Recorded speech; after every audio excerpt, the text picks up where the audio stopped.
The cutting July wind whipped through the empty streets of Pine Bay when Emma Clarke parked her old van in front of the small veterinary clinic she had rented. Her headlights illuminated a faded sign swaying in the wind. Dr. Martinez, veterinarian. Duct tape covered the name, and underneath, in uncertain letters, someone had written, "New clinic coming soon." Emma turned off the engine and sat for a moment, listening to the rain drumming on the van's roof. Her hands trembled, not from the cold, but from the memory that had haunted her for 6 months. Bella, the 8-year-old golden retriever who had arrived at Vetlux Clinic in Boston one December afternoon, panting after a seizure episode. The family was desperate, the child crying, begging to save the family's best friend. Emma had followed standard protocol: quick exams, preliminary diagnosis of idiopathic epilepsy. But Dr. Carvalho, the clinic's partner, was more concerned with the packed schedule. "Clarke, we have 5 more. Consultations waiting. Prescribe the standard anticonvulsant and clear the room." Emma hesitated. Something in Bella's gaze bothered her, an expression of pain that didn't match simple epilepsy. But the pressure, the exhaustion from double shifts, the time is money culture of the elite clinic. She gave in. She prescribed the medication and released the family. Bella died 3 days later. The necropsy revealed a brain tumor that could have been detected with a more detailed examination. The child asked her parents, why didn't the doctor discover that Bella was really sick? Emma never forgot those questioning eyes, nor the feeling that she had betrayed not just Bella, but her own calling. At 28, she had left everything behind, not because she was dissatisfied, but because she needed to prove to herself that she could still be the veterinarian she had dreamed of being, a veterinarian who listened to animals, not to clock hands. The clinic in Pine Bay was her chance for redemption. Emma looked at the small building, with peeling paint and some loose shingles. There was no state-of-the-art equipment or pressure for profit, just her skills, and the opportunity to practice veterinary medicine the right way. "Bella," she whispered to the photo of the golden retriever she kept in her wallet. "This time, I'm going to listen." In the following days, Emma worked tirelessly to transform the space. Each piece of used equipment she installed was chosen thinking about efficacy, not impressing clients. Every corner of the clinic was organized to prioritize animal welfare above all else. The first clients arrived with hesitation. Mrs. Patricia brought her dog Honey for vaccination, carefully observing how Emma dedicated a full 15 minutes to the examination, something that never happened at the previous clinic. Mr. Frank questioned why she wanted to do extra tests on his cat when the other veterinarian just took a quick look. "Because every animal deserves to be heard completely," Emma responded with genuine patience. "They can't tell us what they feel, so we need to find out." Bella's shadow was always present. With each consultation, Emma fought against haste, forcing herself to be thorough, to trust her instincts, to not give in to time pressure that no longer existed, but that her mind still created. It was on a particularly cold Thursday, when the rain turned into a fierce storm, that Emma heard the first meows. It was almost 9 at night, and she was reviewing the day's notes, a habit she had developed to make sure she hadn't missed any important details, when a weak but persistent sound echoed through the clinic. Emma opened the door and found a little ball of wet fur huddled against the wall. The cat was completely black, except for a small white patch on his chest. His yellow eyes were extraordinarily expressive, painfully reminding her of Bella's gaze. Not just physical pain, but a deep intelligence that seemed to ask to be understood. "Oh my God, what happened to you?" Emma knelt down, feeling her heart race. This time she would do everything right. The examination was meticulous. Emma checked every inch of the animal, documented every injury, researched possible causes for the pattern of wounds. The paw was swollen but not broken, contusion consistent with prolonged walking on irregular terrain. The cuts on the paw pad suggested a long and difficult journey, but what intrigued her most was the cat's behavior. Throughout the entire examination, he maintained constant eye contact, as if he were evaluating not just her technical competence, but her genuine intention to help. "You seem to understand every word I say," Emma murmured, applying antiseptic to the wounds. "It's like you know I'm trying to help you." The cat purred softly, and Emma felt something move in her chest, a sensation she hadn't experienced since before Bella. It was trust. The animal trusted her completely. "Shadow," she said suddenly. "That'll be your name. You appeared from the darkness, but you have light in your eyes." In the following days, Shadow proved to be the most cooperative patient Emma had ever treated, but his presence in the clinic began to generate observations that challenged her scientific mentality. When Mrs. Linda brought her parrot Rascal, notoriously aggressive, for examination, Shadow appeared silently in the room. The bird, which normally pecked anyone who approached, calmed down completely in the cat's presence. Emma tried to find a logical explanation. "It's just developed feline instinct," she thought. "Street cats learn to read stress signals to survive." But when Marcus brought Zeus, his anxious pit bull, the same thing happened. Shadow approached without fear, and the 90-pound dog relaxed completely, allowing Emma to perform the examination without resistance. "I've never seen anything like this," Marcus commented, watching Zeus practically fall asleep in Shadow's presence. "It's like your cat knows exactly how to calm other animals." Emma forced a scientific smile. "Cats are very perceptive. Shadow is probably just reacting to stress pheromones and maintaining a calm posture." But deep down, a part of her began to question whether there was something deeper happening. Every animal that passed through the clinic reacted uniquely but consistently positively to Shadow's presence. It was as if he instinctively knew what each one needed. The rational part of Emma fought against this idea. She was a trained veterinarian, not a mystic who believed in special animals. Bella had died because she hadn't trusted science enough, hadn't done the right tests. She couldn't allow herself to start believing in magic when she should focus on medicine. It was on a Monday morning, when the sun finally appeared after days of rain, that Emma met Dylan Foster.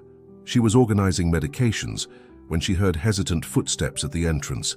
She looked up and saw a tall man standing in the doorway, carefully holding a blue bag in his arms. His brown hair was slightly long, his clothes clean but faded, and his eyes avoided direct contact. "Excuse me," his voice was low, almost a whisper. I'd like to schedule an appointment for Buddy." Emma approached gently, noticing the tension in his shoulders. Inside the blue bag, she could see a graying muzzle and tired brown eyes of a clearly elderly golden retriever. Emma's heart raced. Golden retriever, like Bella. "Of course, I'm Dr. Emma, and you are Dylan Foster." He hesitated, his hands protectively stroking the dog's head. "Buddy isn't. He's not well. He's not my dog. He belongs to Mrs. Eleanor, my neighbor. She fell and hurt her hip, so I'm taking care of him," but his voice failed. Emma could see the genuine concern in Dylan's eyes, the obvious care with which he held the animal. He had prepared a clean blanket in the bag, brought a handwritten list of symptoms, and spoke to Buddy in soft and comforting tones. "Let's take a look at Buddy," Emma said, forcing herself to keep her voice calm, despite the anxiety that Bella always awakened when she saw Goldens. While they carefully transferred the dog to the examination table, Dylan consulted his handwritten list. "He hasn't been eating properly for 3 days. Before he ate all his food, now he leaves half in the bowl. He's drinking a lot of water, but also," he swallowed hard, "also peeing in the house, and Buddy never did that. And last night he didn't want to get on Mrs. Eleanor's bed. He always sleeps with her." Emma examined Buddy meticulously, her experienced hands palpating the abdomen, checking reflexes, observing the pale gums. With each symptom Dylan described, a diagnosis formed in her mind: chronic kidney failure, common in elderly dogs. This time she would do all the tests. This time there would be no rush. That's when Shadow appeared. The cat entered the examination room silently and, without hesitation, jumped onto the table next to Buddy. Emma watched, fascinated despite herself, as Shadow approached delicately and touched the golden retriever's muzzle with his own. Dylan remained motionless, watching. Emma had seen Shadow interact with dozens of animals, but had never witnessed something so intimate. It was as if Shadow was offering not just company, but a kind of deep understanding. "What is he doing?" Dylan asked in a low voice. Emma hesitated. The scientist in her wanted to explain about feline territorial behavior and interspecies dynamics, but what she was seeing transcended any technical explanation she knew. "Shadow has a special way of connecting with animals. I'm still trying to understand how." Buddy, who had been apathetic during the entire examination, suddenly lifted his head and gently licked Shadow's ear. The cat purred softly, and the golden retriever relaxed in a way Emma hadn't seen since Dylan arrived. But then, something even more surprising happened. Shadow turned to Dylan, climbed into his lap and settled there, purring. Dylan remained completely motionless, as if he couldn't believe that this creature had chosen to trust him. "He likes you," Emma said softly, watching the transformation in Dylan's normally reserved face. "I was never very good with animals," Dylan murmured, hesitantly stroking Shadow's black fur. "Actually, I was never very good with anything, really." Emma finished the examination with Shadow still in Dylan's lap, fighting against Bella's memory while preparing careful words to explain the diagnosis. Buddy was in advanced stages of kidney failure. With treatment, they could maintain his quality of life for some time, but it wasn't reversible. "Mrs. Eleanor needs to know that Buddy is sick," Emma said gently, "but she also needs to know that you're taking care of him in the best possible way. These observations," she gestured to Dylan's list, "show someone who really pays attention." Dylan looked up, surprised. "But I couldn't help him get better." "Dylan," Emma interrupted him, thinking about her own guilt over Bella. "Caring isn't always about curing. Sometimes it's about ensuring comfort, dignity, love, and you're doing exactly that." The expression of relief that crossed Dylan's face echoed something Emma felt about herself, the need for forgiveness, for second chances, for recognition that doing your best sometimes was enough. "If you want, I can accompany you to talk with Mrs. Eleanor, and we can start a treatment that will help Buddy feel more comfortable." You would do that?"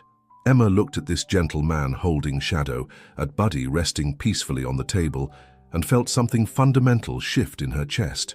For the first time since Bella, she wasn't just treating a case, she was caring for a family. Of course, that's the most important part of the job. In the following days, Emma, Dylan, and Shadow established a routine that slowly healed old wounds. For all of them. Dylan brought Buddy for fluid therapy 3 times a week, always with meticulous observations about the dog's condition. Emma discovered that he had modified Mrs. Eleanor's house with improvised ramps, adjusted feeding schedules, even created a special corner where Buddy could rest in the morning sun. "Do you work in construction?" Emma asked one day, noticing how he instinctively adjusted misaligned equipment. "A little bit of everything," Dylan replied, blushing. "Painting, repairs, furniture, whatever people need, nothing very important." Shadow, as always, was curled up in Dylan's lap, and Emma noticed how the cat seemed not just comfortable, but genuinely happy in his presence. It was a subtle but significant change. Shadow had always been friendly, but with Dylan he showed absolute trust. "Why don't you think it's important?" she asked, thinking about how he had transformed small aspects of the clinic, with repairs she didn't even know needed to be done. Dylan was quiet for a long moment, stroking Shadow. "People have known me since I was a kid. I was always the quiet, weird boy, good at fixing things, but not at being someone, you know? My work is useful, but it's not like being a doctor, veterinarian, teacher, nothing that would impress anyone." Emma felt a familiar pang, the feeling of not being enough, of always being one step behind what she should be. "Dylan," she said, waiting until he looked up, "did you know that Buddy is more comfortable and happy in the last few weeks than when he arrived here? The medications are working." "It's not just the medications." Emma approached, observing how Shadow purred louder in his lap. "It's the way you care for him, the attention to detail, the affection, the constancy. That's a rare talent, Dylan. It's a gift." Dylan looked at her with a vulnerable expression, as if he wasn't used to being seen in a positive light. "Shadow sees that in you too," Emma continued, finally allowing herself to admit what she had been observing. "I'm a person of science, Dylan. I look for logical explanations for everything. But with Shadow, there's something that goes beyond what I can measure, and whatever it is, he recognizes the same thing in you." It was the first time Emma had admitted out loud that maybe there was something about Shadow that transcended her scientific understanding, and strangely, saying it didn't make her feel less professional. It made her feel more connected to what really mattered in her calling. It was on a Thursday afternoon that everything changed, testing both Emma's science and faith. Dylan appeared at the door carrying Buddy in his arms, without the carefully prepared blue bag, just a desperate man holding a dog that was clearly suffering. "Emma, he's not well," Dylan said, his voice breaking. "I woke up this morning and he couldn't get up. He can't even lift his head to drink water." Emma immediately took them to the examination room, her heart racing. Buddy was weaker than she had ever seen him, his breathing shallow, his eyes still alert but clearly tired. Shadow appeared instantly and gently positioned himself beside the golden retriever's head. Emma examined Buddy with all the care she hadn't given Bella, checking every vital parameter, every reflex, every sign of discomfort. But she knew what Dylan feared. The golden retriever's body was finally giving in. "It's the end, isn't it?" Dylan asked, silent tears streaming down his face. Emma looked at this man who had cared for Buddy with such dedication, at Shadow offering his silent comfort, and felt the weight of responsibility she had carried since Bella. This time, she would tell the truth with compassion, without haste, with all the dignity the situation deserved. "We can make him comfortable," she said softly, "and we can ensure he doesn't suffer. You've taken perfect care of him, Dylan. Buddy knows he's loved." What happened next was one of the most profound experiences of Emma's career. Dylan positioned himself carefully, holding Buddy's head between his hands, whispering stories about beach walks and sunny afternoons. Shadow remained at his side, offering a calming presence that Emma couldn't explain scientifically, but that clearly brought peace to both Buddy and Dylan. Emma administered the sedation with all the care and love that had been missing in Bella's case.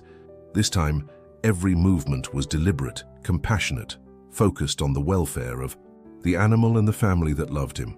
Buddy closed his eyes peacefully, surrounded by love and care. Dylan remained holding the dog's head for long minutes. Shadow approached and gently touched Dylan's face, as if understanding that now he was the one who needed consolation. "He died knowing he was loved," Emma said softly, her own tears falling. "There's no more dignified death than that.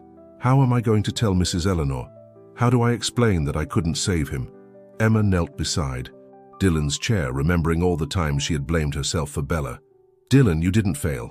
You gave Buddy extra weeks of quality of life. You ensured he received treatment, that he didn't suffer, that he died with dignity. That's not failure. That's love in its purest form."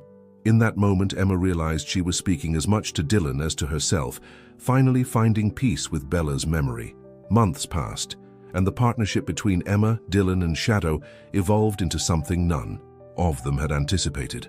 Dylan began appearing at the clinic on weekends, offering help with repairs. Emma discovered that he had not only exceptional manual skills, but a natural intuition with animals that rivaled experienced veterinarians. "Dylan," Emma said one Saturday, watching him interact patiently with a nervous puppy, "have you ever thought about working officially with animals?" Dylan stopped, screwdriver in hand, and looked at her with surprise. "I don't have the education for that." "Education can be acquired. Vocation is something you're born with." Emma paused, carefully choosing her words.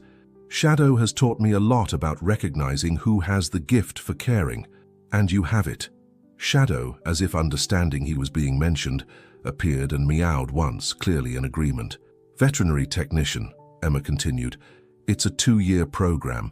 With your manual skills and your intuition with animals, Dylan, you'd be exceptional." Dylan looked at her as if she had suggested he become an astronaut.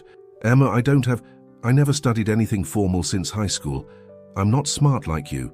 Intelligence isn't just about books. Look around you." Emma gestured to the improvements he had made to the clinic. "You understand how things work, how to fix them, how to make them better, and most importantly, you understand that caring isn't just about technique, it's about compassion." Dylan was quiet for a long moment, looking at his own hands, then at Shadow, finally at Emma. "Do you really think I could do it?" "Dylan, I think you were born for this. The question is, do you want to try?" Dylan's transformation was remarkable. He enrolled in the technician program with a dedication that impressed his professors, studying not just to pass but to truly understand. At the clinic, he started as an unofficial assistant, then as an intern, finally as a technician in training. Shadow supervised everything, offering his silent approval for each new step. Emma watched this evolution with growing pride, but also with something deeper she was just beginning to recognize.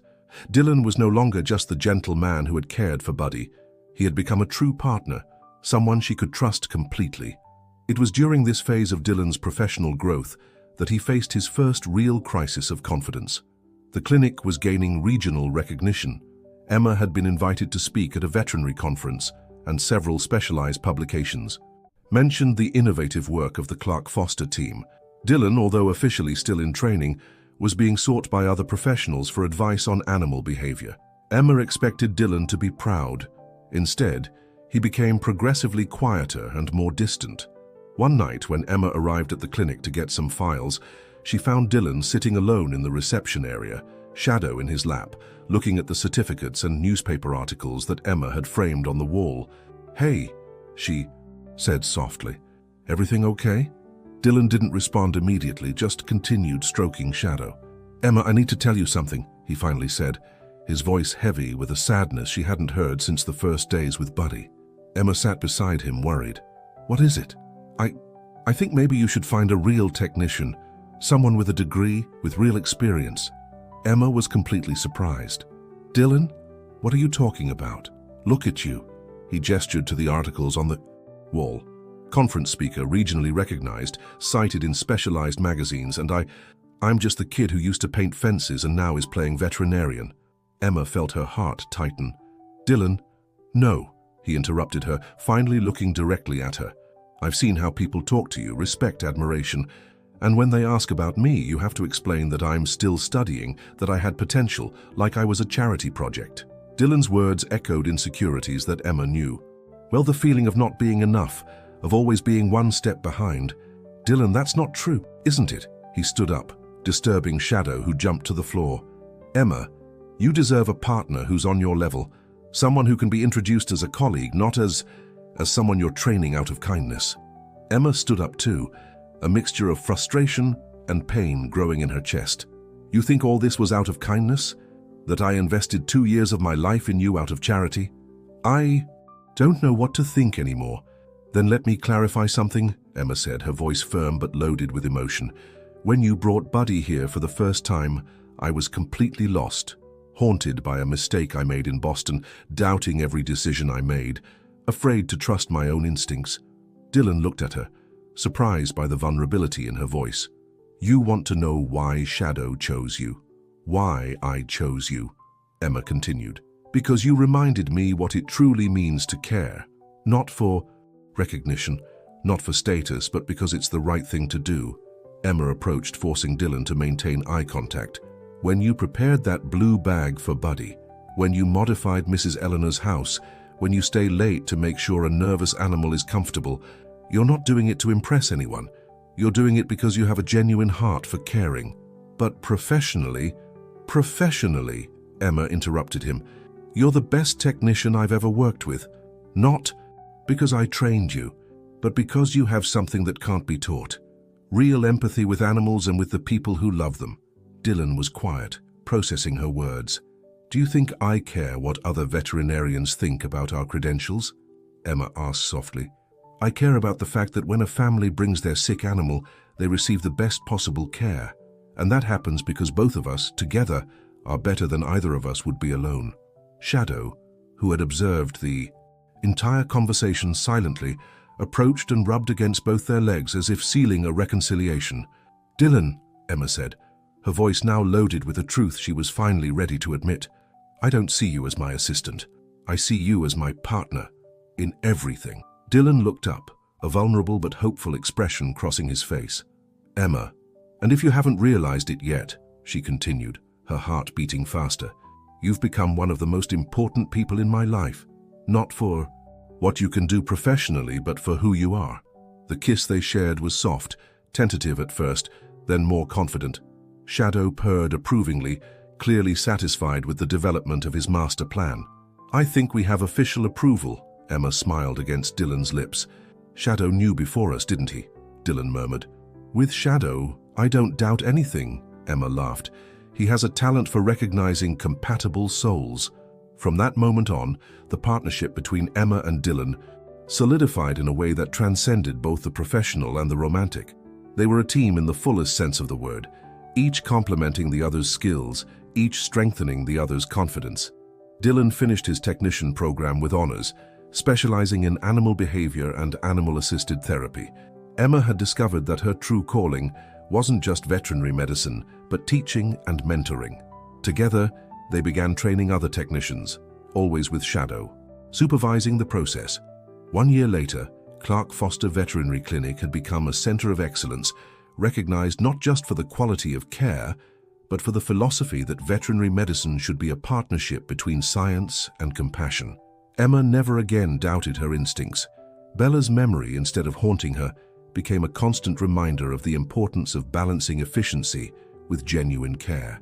Dylan had found not just a career, but a true calling. His natural gentleness, combined with solid technical knowledge, made him beloved by both animals and their families.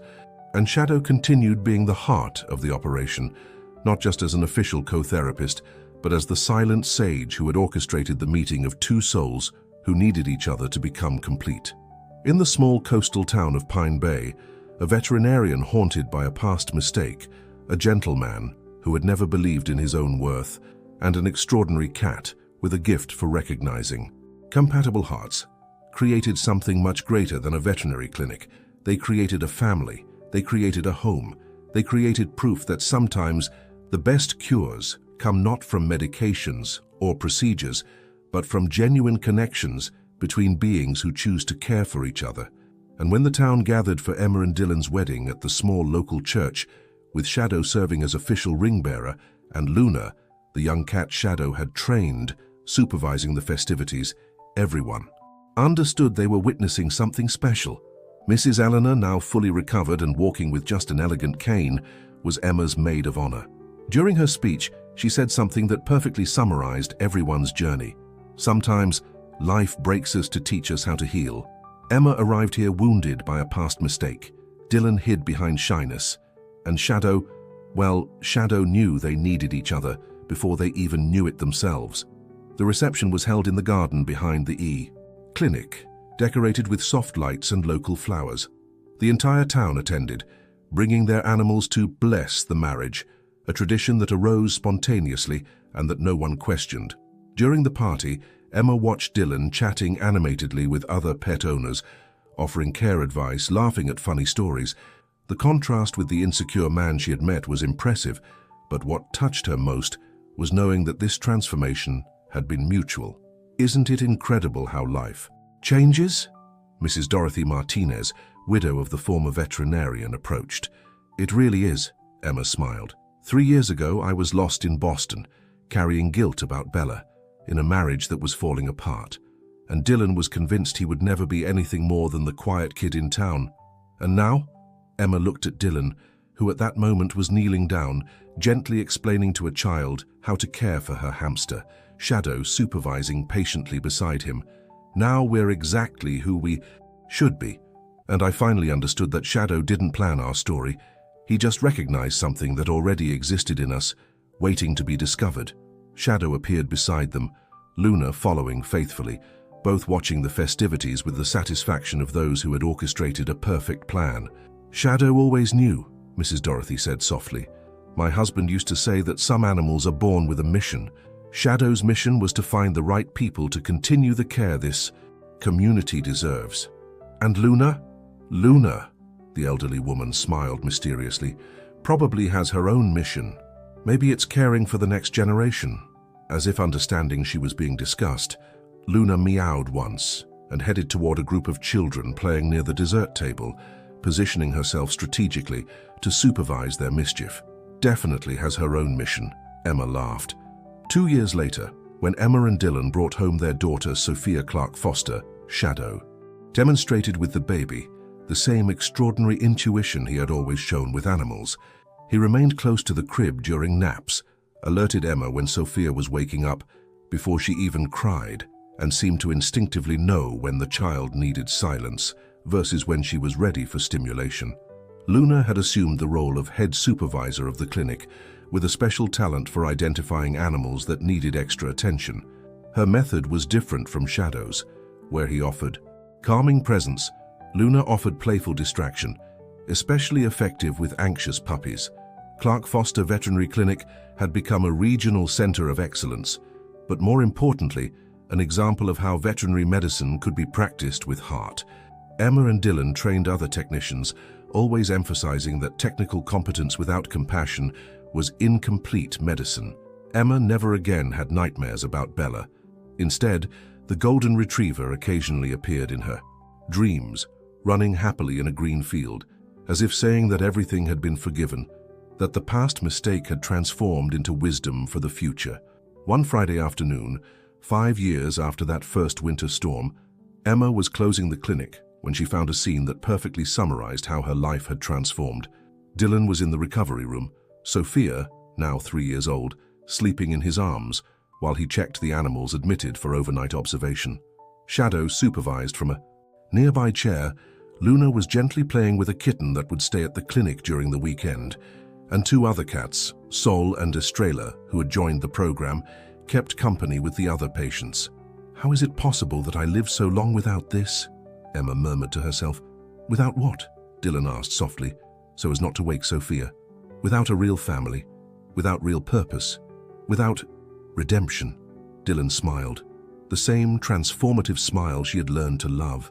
Sometimes we need to break to discover how to heal ourselves, and sometimes we need a special cat to show us the way. "Do you really think Shadow planned all this?" Shadow meowed once without looking up from his supervision, as if saying, "Obviously." "With Shadow," Dylan laughed softly, "I learned not to question, just to be grateful." Emma approached and gently kissed Dylan, then petted Shadow's head.